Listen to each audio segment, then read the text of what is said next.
Well, hello, everybody. It's Mr. Renner. It is your friendly neighborhood reading teacher, and we are going to be finishing up the story, The Wisest Wish of All, and talking about why the author told you the story and what the author was hoping that you would know.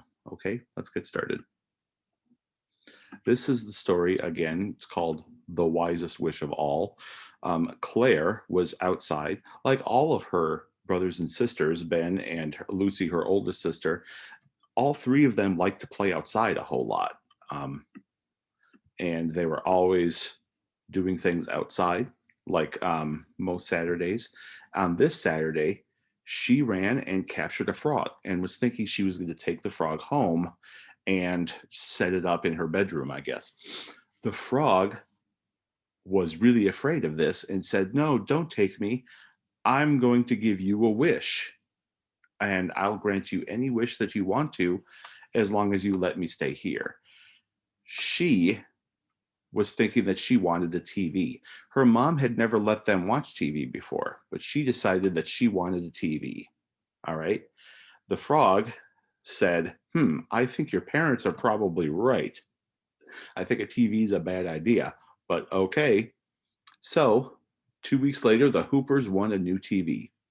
Mom warned the family not to watch too much TV, but soon the whole family was watching just about everything.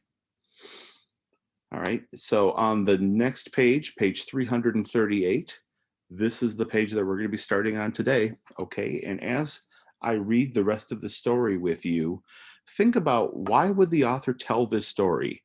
And why is the author telling the story this way? Is there something the author wants you to know? Or is there something the author wants you to think? Okay. Page 338. One night, after seeing a car commercial, Dad said, "Our old station wagon runs well enough, but I want a new, big car, like this one on TV."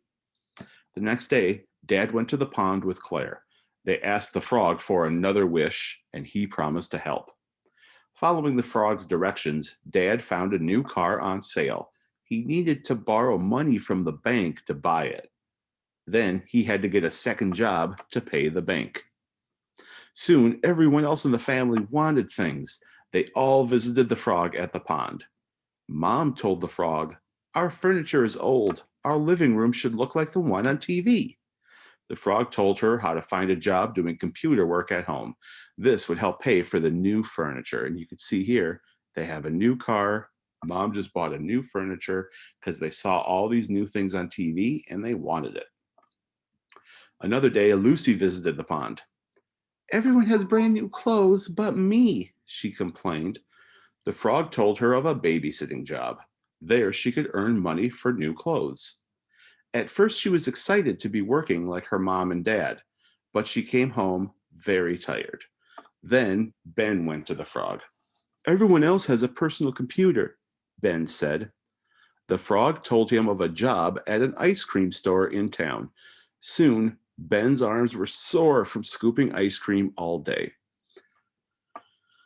I'm going to stop just for a second, and I want to remind you of what the theme of this unit is, or what the big topic of this theme is. Remember, one of the ways that we get money is by working. We all have to have jobs. All these people want new things. In order to get new things, they have to have money. And so now all of them have new jobs and they're all working very hard. They probably like the new things that they have, but they don't like having to work so hard. So that's one of the things that maybe the author's trying to tell us.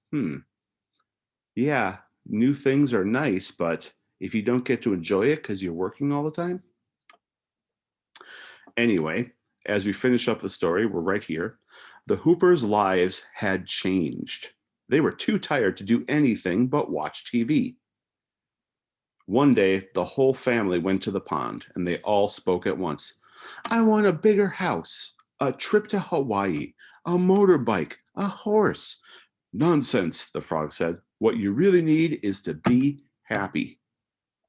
The Hoopers stared at one another in surprise. "Why, yes," exclaimed Mom. "I suppose we do." So here they all are. They're all tired. You can tell from the look on their face, they're all tired. And they all want these other things. But what they really want is to be happy. Then take the new car back, the frog told them. Stop working just to buy things you don't need. Enjoy your time together. Most importantly, turn off the TV. The Hoopers decided to follow his advice. They spent more time together and unplugged the TV. The three children returned to their outdoor activities and reference materials, and Dad hummed as he worked. Claire visited the frog one last time. So you notice they unplugged the TV and they started doing the things that they had been doing at the beginning all the time. And they didn't use any of the things that they had been buying before, but they're also not working so hard. The kids actually liked being outside, and the dad likes working on his things in the garage. Claire visited the frog one last time. Please, frog, she said, will you grant my family one more wish? The frog looked doubtful, but he agreed. My wish, Claire said, is that you don't grant us any more wishes. That's the wisest wish I've heard, croaked the frog happily. Then he dove off his lily pad. Claire went off to photograph butterflies. And that was her activity. So the title of the story is right here, The Wisest Wish of All. And her wish, the one that the frog thinks is the best wish, is don't grant us any more wishes. And he said that that was the best. That actually is something I'm going to want you to think about as we are doing this activity. Okay. What are some consequences? This is in your packet. We did this page before. You did this one last week. So this is the new one. It starts on page 338, question number 5. What are some consequences of Claire winning the TV? That means Claire won the TV, and what happened next? What happened because of that?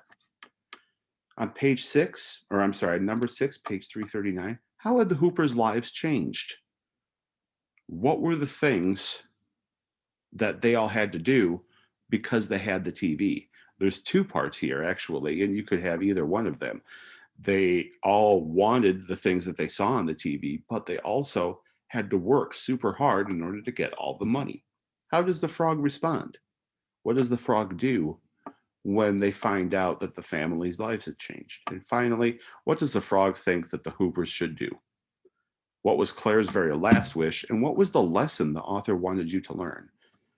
The author wrote this story, and we tell you authors write stories or authors write books and text either to teach you or to entertain you, to make you laugh, or else to convince you of something. And we sometimes call it pie. They could persuade, which is convince, inform, which is to teach you, or entertain, which is to make you laugh. This author, I think, did try and want to make you laugh, but they also wanted to make you think something or wanted to teach you something. What was that? Okay. These are the 3 questions that you have to do. And when you are done with this, go ahead and finish up this activity about the story map, and then enjoy the rest of your day. Okay. Have a good day. I'll see you tomorrow.